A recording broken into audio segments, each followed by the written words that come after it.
Hello बच्चों, क्या हाल चाल है बेटा। तो आज हम थोड़ा सा आईओसी के बारे में बात करेंगे कि आईओसी जो है उसको कैसे पढ़ना चाहिए, किस तरह रिवाइज करना चाहिए। बहुत अच्छा और आपका स्कोरिंग सब्जेक्ट है इनऑर्गेनिक केमिस्ट्री। बट उसके लिए आप लोगों को प्रॉपर तरीके से इसको रिवाइज करते रहना चाहिए। और रिवाइज करने के लिए बेटा आप लोगों को जो है अलग से जो है कोई अगरबत्ती लगा के टेबल पे बैठ के 2-3 घंटे रिवाइज नहीं करना होता। आप छोटे छोटे टाइम के स्पाम में इसको आराम से जो है लर्न कर सकते हैं, इसको रिवाइज कर सकते हैं, सो दैट आप अच्छा कॉन्फिडेंस इसमें पा सकें। तो चलो मैं कुछ थोड़ा बहुत आइडिया आपको देता हूँ कि अगर बीइंग ए स्टूडेंट, अगर मैं खुद आईआईटी में अगर मुझे पढ़ना होता तो मैं आईओसी किस तरह से पढ़ता, उसका छोटा मोटा एक तरीका आपको बताते हैं। उसमें क्या क्या चीजें आप लोग अप्लाई कर सकते हैं जिससे कि अच्छा स्कोर किया जा सके। जैसे कि अभी हम यहाँ पर बात करते हैं, अभी हम बात करते हैं कि भाई to be expert in inorganic chemistry, अगर आप चाहते हैं कि आप इनऑर्गेनिक केमिस्ट्री में एक्सपर्ट हो जाएं तो आपको 2-3 बेसिक चीज़ों पर ध्यान देना चाहिए। देखिए, सबसे पहले तो आईओसी में आपके पास उसका जो बेसिक कॉन्सेप्ट क्या होता है, उस पर आपको फोकस करना पड़ेगा। जो भी कॉन्सेप्ट है उसका पहले बेसिक चीज़ उसका देखें, उसकी डेफिनिशन आप प्रॉपर तरीके से देखें, उसको आप रिवाइज करें, स्टडी करें, उसको समझने की कोशिश करें। तो पहला पॉइंट होता है कि बेसिक कॉन्सेप्ट आपका होना चाहिए। अब बेसिक कॉन्सेप्ट पढ़ने के बाद फिर आप देखेंगे कि जो भी कॉन्सेप्ट आपने स्टडी किया है उसकी एप्लीकेशंस क्या-क्या हैं। तो एप्लीकेशंस में भी 2 पार्ट पे आप बोल सकते हो कि एक तो आपके पास जो है, जब भी आप डिसाइड करते हैं यहाँ पर अपने पास में, तो बे एप्लीकेशन ऑफ कॉन्सेप्ट जब आप देखते हैं तो 2 तरह से इसको देखा जाता है। एक तो हमारे पास में जब एप्लीकेशन के बारे में आप बात करते हो, तो एक तो एक नॉर्मल मेथड होता है आपके पास में, जिसके अंदर की आप देखते हैं कि स्ट्रेट फॉरवर्ड कॉन्सेप्ट को आप लगा सकते हैं। उसमें कोई किसी तरह की प्रॉब्लम नहीं होती है, उसमें कोई आपके पास वेरिएशंस आपको नहीं दिए जाते। तो पहली स्टेज में what we have to do, concept आपने पढ़ा और कॉन्सेप्ट की स्ट्रेट फॉरवर्ड एप्लीकेशंस आप लगा के उसके क्वेश्चंस करके आप देखेंगे। ये तो हुआ पहला स्टेप। तो first we have to ensure that कि हम क्या नॉर्मल कॉन्सेप्ट को अप्लाई करना सीख गए हैं, क्या उससे हम नॉर्मल क्वेश्चन कर पा रहे हैं। ये हुआ आपका स्टेज नंबर 1 जो आपको करना होगा। फिर दूसरी बात कर सकते हैं कि दूसरा पॉइंट आता आपके पास उसका कि नॉर्मल मेथड जो उसके अंदर होंगे, उसके बाद इज देयर एनी वेरिएशन, क्या उसके अंदर नॉर्मल तरीका जो होता है उसमें कुछ वेरिएशन आप ऑब्जर्व करेंगे क्या। तो यहाँ पर आप देखते हैं कि इसके बाद नॉर्मल मेथड के बाद उसके अंदर कोई जो है, अगर आप बोल सकते हैं यहाँ पर कि उस नॉर्मल मेथड के बाद में उसमें अगर आप बोला जाए तो यहाँ पर उसके अंदर कुछ वेरिएशन तो नहीं ऑब्जर्व हो रहे। अगर आपके पास यहाँ पर वेरिएशन ऑब्जर्व हो रहे होंगे तो उसको भी आपको स्टेज नंबर 2 पर देखना पड़ेगा। ठीक है, ये तो हुआ आपका 2 पार्ट। फिर तीसरे पार्ट में सबसे बड़ी बात आती है कि जब भी आप कॉन्सेप्ट को देखते हैं तो पहला स्टेज बेसिक कॉन्सेप्ट हो गया, उसकी एप्लीकेशन और कुछ वेरिएशन आपने देखा। फिर बात आती है what is the different approach to remember X जो है आपके पास यहाँ पर जो है एक्सपेरिमेंट में। अगर आप यहाँ पर देखेंगे तो ये वाला पार्ट अपना आराम से यहाँ पर देख सकते हैं कि जो एक्सपेरिमेंटली ऑब्जर्व अगर चीजें आप यहाँ पर देख सकते हो वो क्या रहेगा, उस पर जरा बात की जाती है। एक्सपेरिमेंटली ऑब्जर्व थिंग्स आपके पास जो होती हैं वो क्या होती हैं और उनको कैसे लर्न किया जाए, इस पर भी हम जरा बातचीत अभी यहाँ पर करेंगे। तो तीसरा पॉइंट है वो बड़ा इंपॉर्टेंट है। पहली स्टेज आपने क्लियर कर ली, दूसरा स्टेज पे आपने देख लिया और थर्ड स्टेज पे जो एक्सपेरिमेंटली ऑब्जर्व थिंग्स हैं जो कि डिफरेंट होती हैं, उनको आप कैसे रिवाइज करें, उनको कैसे आपको याद रखना है, उस पर थोड़ा बातचीत अभी हम यहाँ पर करेंगे। तो ये 3 स्टेज हैं जिसके थ्रू आप आईओसी को यहाँ पर पढ़ने की कोशिश करते हैं। अब बात आती है जो एक्सपेरिमेंटली ऑब्जर्वेशंस होते हैं, जो लोग नॉर्मली बोलते हैं कि साहब आईओसी तो रटना ही पड़ता है, रटना ही पड़ता है। जो लोग आईओसी के बारे में नहीं जानते वो ये तो जानते हैं कि इनऑर्गेनिक केमिस्ट्री तो बाद में हम लास्ट में रट लेंगे, जबकि ये बहुत ही कंसेप्चुअल सब्जेक्ट है और इसके अंदर थिंकिंग जो है बहुत हाई लेवल की हमें नीड होती है। और दूसरी बात जो मैंने आपको बताया उसी फॉर्मेट में आपको जाना चाहिए। अब बात आती है इसे रिवीजन करने की बात आती है। जब मैं रिवीजन करने की बात बोलता हूँ बेटा यहाँ पर, तो मेरे पास क्या होता है कि भाई आपने क्या किया, कोई भी कॉन्सेप्ट पढ़ा, कोई भी कॉन्सेप्ट आप जब पढ़ते हैं तो कॉन्सेप्ट पढ़ने के बाद आप देखेंगे कि भाई आज सर ने कोई चीज बताई थी, कॉन्सेप्ट क्या है वो समझ में आ गया, बट क्या होता है कि जो आप लोग एक्सेप्शन वर्ड यूज करते हो वो वाले पॉइंट को आपको थोड़ा सा 2-3 बार रिवाइज करना पड़ता है, रिकॉल करना पड़ता है। अब रिकॉल कैसे करें, चलिए भाई मैं सवेरे सवेरे जो मैं शाम को मैं कॉन्सेप्ट पढ़ के गया, कॉन्सेप्ट पढ़ने के बाद में मैंने यहाँ पर देखा कि भाई अगले दिन मेरे को क्लास जाना है, तो मैं ब्रेकफास्ट करने जब जा रहा हूँ तो उस समय मैं उसको डिफरेंट सी चीज थी जो कि हार्डली एक दो ही पॉइंट आपके होते हैं जिन पर आपको फोकस करना होता है। तो अगर मैं उसके बारे में बात करूँ तो ब्रेकफास्ट करते समय हार्डली आपको क्या करना है, हार्डली आपको वहां पर जो है 1 मिनट, 1 मिनट का थॉट आपके माइंड में, यहाँ पर देखो लेट्स रिवाइज बोला मैंने, तो आपके माइंड में सिर्फ 1 मिनट जो होगा, 1 मिनट आपको यहाँ पर उसके बारे में सोचना है। यार वो जो डिफरेंट जो चीज़ होगी थी नॉर्मल कॉन्सेप्ट से डिविएट होके, वो क्या थी? तो बस आपको ब्रेकफ़ास्ट करते समय आप बात ना करें किसी ज़्यादा बेटर है।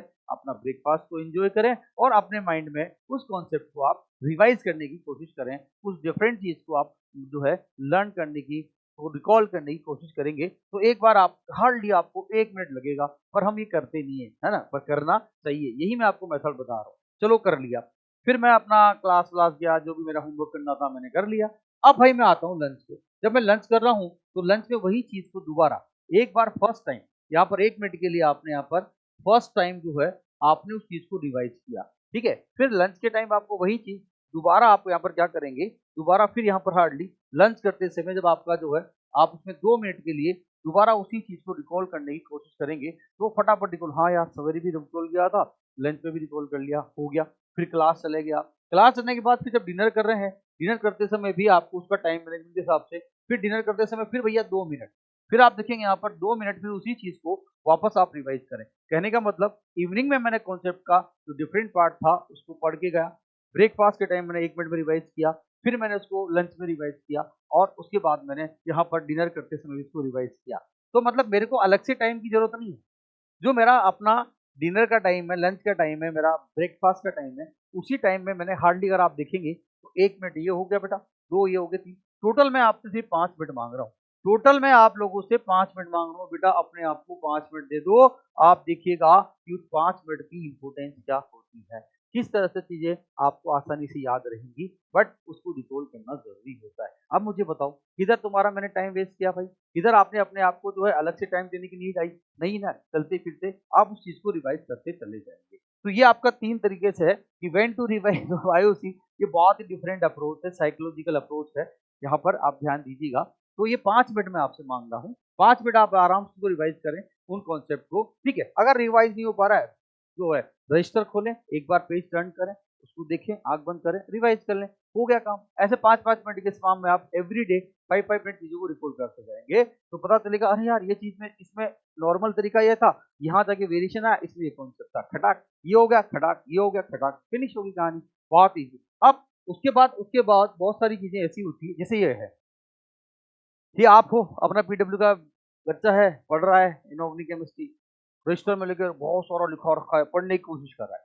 भाई इसको क्या था कि जैसे मान लो आज आपको कॉन्सेप्ट में एक चीज़ बताता हूँ, जैसा पी ब्लॉक में 13 ग्रुप आपको पढ़ाया है और 13 ग्रुप में आपको जो है, यहाँ पर जो है आयोनाइजेशन एनर्जी के बारे में बात की। पहले आयोनाइजेशन एनर्जी क्या होता है वो पढ़ा दिया, उसका कौन-कौन से फैक्टर उसको अफेक्ट करते हैं वो सब पढ़ा दिया। नॉर्मल तरीके से उसका वेरिएशन कैसे होता है वो भी आपको बता दिया। इट्स ओके, ये तो नॉर्मल बात होगी। अब वो नॉर्मल बात को आप कभी भी कर सकते हैं। अब ये बच्चा क्या हुआ कि उसके अगली स्टेप पे चलते हैं। भाई इसको यहाँ पर 13 ग्रुप में अगर आप देखेंगे तो उसको आयोनाइजेशन एनर्जी के बारे में बात की, तो बोरोन है और एल्यूमीनियम है और गैलियम है और इंडियम है और टीएल है। इसका ऑर्डर टीचर ने उसको बताया। मैं एक जस्ट एग्जांपल के थ्रू आपको समझाने की कोशिश कर रहा हूँ। टीचर ने इसका एग्जांपल बताया और वो बोलता है कि भाई बेटा इसका जो है नॉर्मल तरीके से अगर हम जाते तो यहाँ पर टॉप टू बॉटम जाते हैं, जेड इफेक्टिव आपका जो कम होता है, तो बोरोन की आयनाइजेशन एनर्जी ज्यादा होना चाहिए, उसके बाद एल्यूमिनियम कम होना चाहिए, इस तरह का ऑर्डर आना चाहिए नॉर्मल तरीके से। बट आप जानते हैं कि टीचर ने बताया होगा यार इसमें नॉर्मल तरीके से तो नहीं काम होता, इसमें तो थर्ड स्टेज वाला आपका पॉइंट आ गया, अब क्या करूं? तो आप क्या कर सकते हैं, ये बच्चा उसको पढ़ रहा था, नॉर्मल तरीके से उसने देखा और यार नॉर्मल तरीके से तो ये ऑर्डर होना चाहिए था, और ये भाई साहब ये तो गलत है, ये तो गलत हो गया, नॉर्मल तरीका वाला ऑर्डर तो क्या हो गया आपका, ये तो गलत है। मतलब यहाँ पर तुम्हें अलग से थोड़ा देखना पड़ता है। अब इसको कैसे याद किया जाए? अब ये बच्चा पढ़ रहा है, देख के अब इसका दिमाग खराब, ये अपना बच्चा है और यहाँ पर इसकी जो है आप देख सकते हैं, ये अपनी खोपड़ी खुजा रहा है बहुत सीरियसली, और पीछे वाला बच्चा और ध्यान दे रहा है, अब इस साला कौन सा ऑर्डर आपके पास यहाँ पर इस तरह का आ गया, ये तो डिफरेंट है, इसका तो कुछ ऑर्डर सर ने अजीब ही तरह का बताया, सर ने इसका ऑर्डर तो ये बता दिया हमारे पास में, तो साहब इसका जो करेक्ट ऑर्डर था, यहाँ पर आपके पास बात कर सकते हैं, यहाँ पर इसका ऑर्डर जो है वो तो आपके पास, ठीक है, ये आपके पास यहाँ पर आ गया, ये इसका जो करेक्ट ऑर्डर है, सर ने तो करेक्ट ऑर्डर ये बताया था, अब उसको कुछ पल्ले ही नहीं पड़ रहा, यार करूँ तो क्या करूँ? तो भाई ध्यान देने वाली बात है कि जब यहाँ पर बात की जाती है तो आप बेसिक चीजें आपको बताई जाती है तो आप रिकॉल कर सकते हैं। यार ये एल्यूमिनियम और गैलियम में तो हमारे पास डी कॉन्ट्रेक्शन कॉन्सेप्ट लगाया था, यहाँ पर बात की जाती है छठे पीरियड में आता है, तो यहाँ पर तो हमारे पास में एलसी का इम्पैक्ट आपको यहाँ पर बताया गया था। ठीक है, एग्जाम्पल से बता रहा हूँ, जस्ट देखिएगा। यहाँ पर आपके पास में जो है डी कॉन्ट्रैक्शन क्या था बेटा, डी कॉन्ट्रैक्शन का कॉन्सेप्ट बताया था, उससे डिफरेंट हो जाएगा। बट इसके बावजूद भी एग्जैक्ट ऑर्डर तो इंफॉर्मेटिव है, वो तो एक्सपेरिमेंटली ऑब्जर्व थिंग के हिसाब से आता है। अब क्या करूं, अब क्या करूं, तो ये बच्चा बैठ के सोच रहा है यार क्या करें। अब पढ़ते पढ़ते दिमाग खराब हो गया, बाहर देखा, खिड़की खोल के मौसम बड़ा सुहाना है, मौसम बड़ा सुहाना है, बारिश हो रही है, हल्की हल्की बूंदाबांदी हो रही है। बच्चे का दिमाग तो थोड़ा इसको देख के परेशान हो गया था। तो भाई इसकी क्या होगी यार, बारिश हो रही है, अब क्या करें। तो भाई साहब इसकी पकोड़े खाने की इच्छा होगी। क्या होगी बेटा, पकोड़े खाने की इच्छा होगी। तो अब बच्चा क्या करेगा, अब बच्चा क्या करेगा, पकोड़े खाने की इच्छा होगी, ये बच्चा सोच रहा है, इस ऑर्डर के बारे में सोच रहा है कि भाई साहब ये जो है हमारे पास में, ये जो ऑर्डर था यहाँ पर, ये जो ऑर्डर है हमारे पास में, अगर आप देखिए ये इसका जो करेक्ट ऑर्डर है, अब इसके बारे में सोचे जा रहा है, सोचे जा रहा है, दिमाग खराब हो गया था। पर चूंकि जब इसने देखा कि यार बाहर तो बारिश हो रही है, बारिश हो रही है, मौसम अच्छा है, मौसम अच्छा है, तो भाई साहब इसकी इच्छा होगी, दिमाग में कॉन्सेप्ट समझ में आ नहीं रहा नहीं है, तो भाई साहब यहाँ पर अगर आप बात करें तो भाई साहब इसको जो है पकोड़े खाने की तो इच्छा हो जाएगी। यहाँ पर आप बात कर सकते हो, ये इसकी क्या होगी, पकौड़ी खाने की इच्छा हो रही है, हो रही है, क्योंकि मौसम सही है पर कॉन्सेप्ट साला सही नहीं लग रहा। क्या करूं मैं, क्या करूं। तो भी ये क्या करेगा, ये बच्चा क्या करेगा, अब आप देखिए। तो ये बच्चा क्या करता है, ये देखता है कि यहाँ पर अपनी मम्मी के पास जाता है, अपनी मदर के पास जाता है, मदर से बोलता है मम्मा मौसम सही है, कॉन्सेप्ट भी दिमाग में घुस नहीं रहा, तो थोड़ा कुछ तो कर दो, पकौड़े खिला दो। तो भाई मम्मी कहती है ठीक है बेटा, पकौड़े बना के खिला देती हूँ।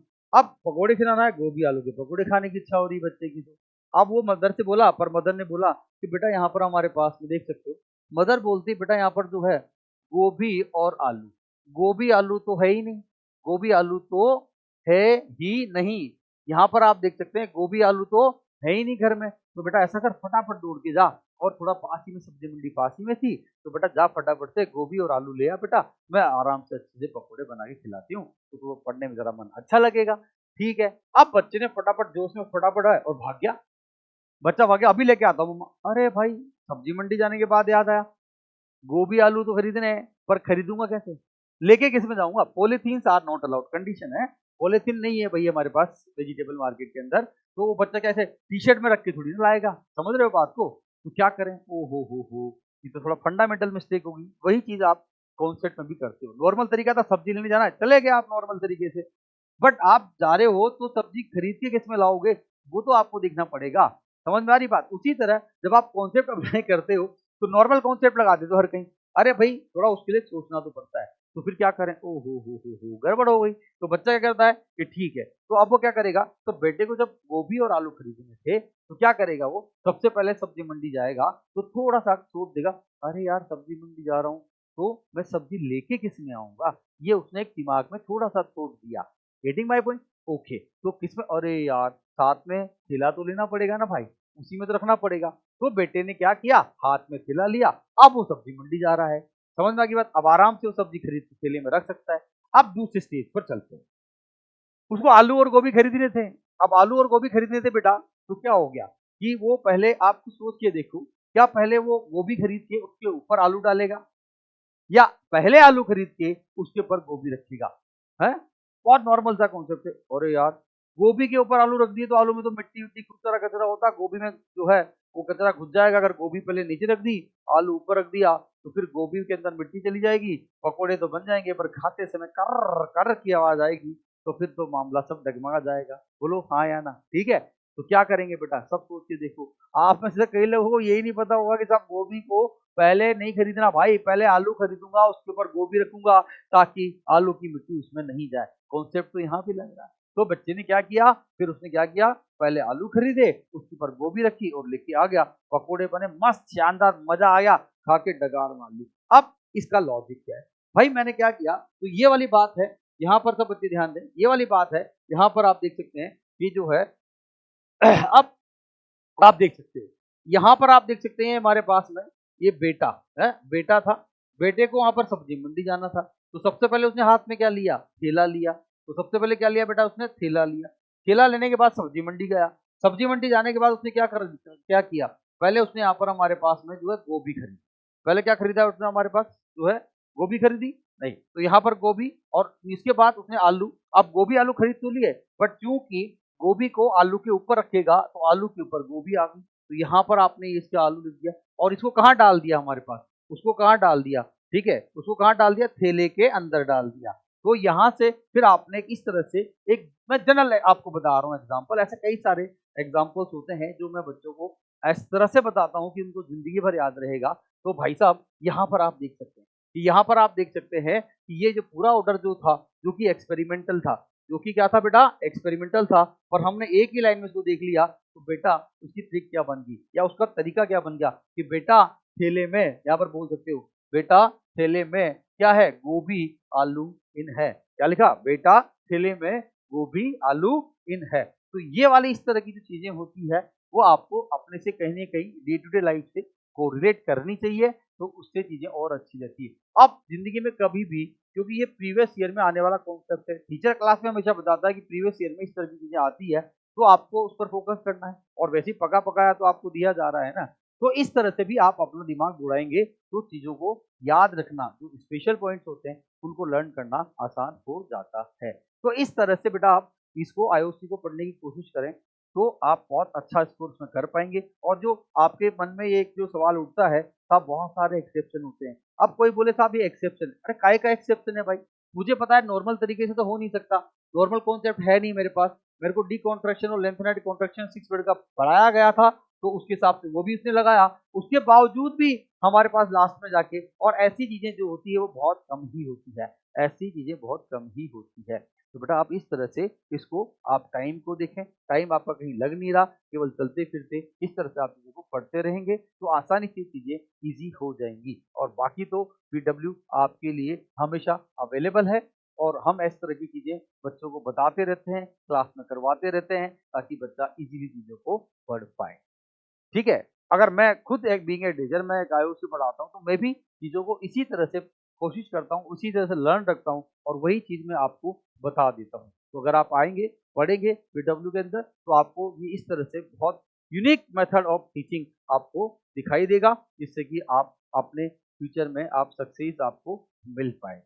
इसी के साथ मैं यहाँ पर आप लोगों को थैंक यू देता हूँ, सर की तरफ से, मेरी तरफ से, कि सर हमें इस तरह मोटिवेट करते हैं टीचर्स को कि you should do the you know better teaching, आपको अच्छी टीचिंग करनी चाहिए, बच्चे को किस तरह से आप जिस वे में पढ़ा सकते हैं। तो thank you very much for this lecture. जल्दी मिलता हूँ आपको मैं एक दूसरा छोटा सा वीडियो आपके लिए लेकर। Thank you very much.